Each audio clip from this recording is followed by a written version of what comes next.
50 কোটির শিক্ষা কেলেঙ্কারি, ষড়যন্ত্র আর অন্তর্ধান রহস্য।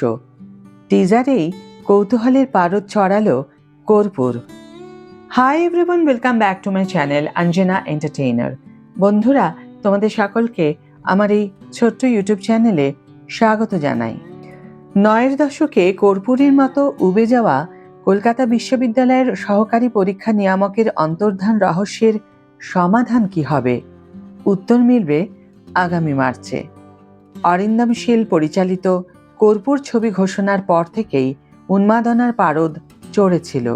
9-এর দশকে কলকাতা বিশ্ববিদ্যালয়ের সহকারী পরীক্ষা নিয়ামক মনীষা মুখোপাধ্যায়ের অন্তর্ধান রহস্যের প্রেক্ষাপটে নির্মিত এই ছবি যে অনেক অজানা রহস্য উন্মোচন করবে, তেমন আভাস আগেই মিলেছিল।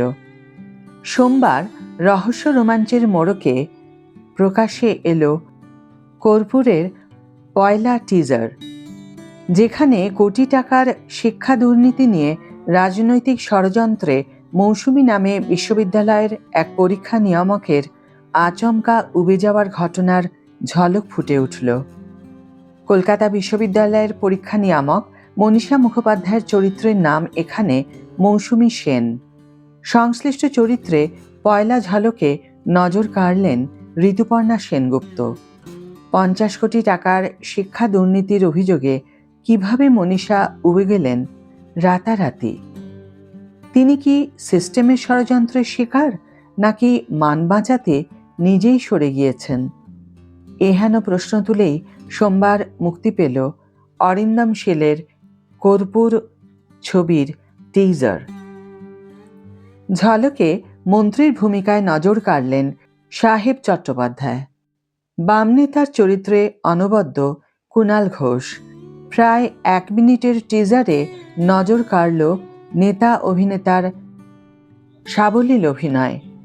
লালবাজারের ওসি হোমিসাইডের চরিত্রে অভিনয় করেছেন ব্রাত্য বসু। নিউজ এডিটরের ভূমিকায় রয়েছেন অনন্যা বন্দ্যোপাধ্যায়।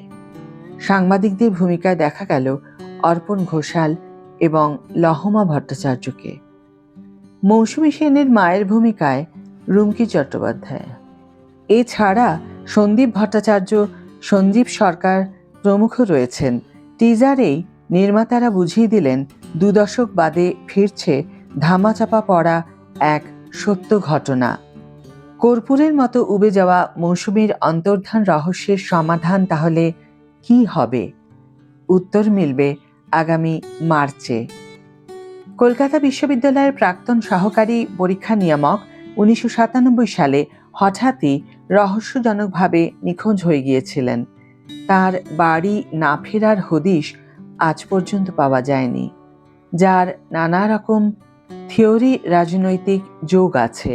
মনীষা মুখোপাধ্যায়ের অন্তর্ধানের নেপথ্যে কোন কারণ ছিল? তাকে কি খুন করে ফেলা হয়েছিল? খুন হলেও নেপথ্যে কোন উদ্দেশ্যে কাজ করেছিল? বিপুল দুর্নীতি ধামাচাপা, নাকি শাসক দলের শীর্ষ নেতাদের সঙ্গে সম্পর্কের টানাপোড়েন? কর্পূরের মতো উবে গেলেন কিভাবে মনীষা? এবার সেসব প্রশ্নের উত্তর নিয়েই বড় পর্দায় অরিন্দম শীলের কর্পূরের আগমন ঘটবে। টিজারে তেমন আভাসই মিলল।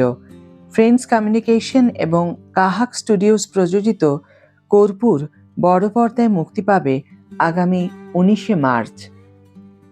আজকের ভিডিও এখানেই শেষ করছি বন্ধুরা। ভিডিওটি যদি ভালো লেগে থাকে তাহলে অবশ্যই একটি ছোট্ট করে লাইক দিও, শেয়ার করো বন্ধুদের সাথে, কমেন্ট করে জানিও তোমাদের মতামত। যারা এখনো আমার চ্যানেলটিকে সাবস্ক্রাইব করোনি তারা অবশ্যই চ্যানেলটিকে সাবস্ক্রাইব করে আমার পাশে থেকো, আর যারা অলরেডি সাবস্ক্রাইব করে দিয়েছো তাদের জন্য আমার অনেক ভালোবাসা এবং অনেক ধন্যবাদ। আজ তাহলে বিদায় বন্ধু, দেখা হবে পরের ভিডিওতে। ভালো থেকো, সুস্থ থেকো, সঙ্গে থেকো।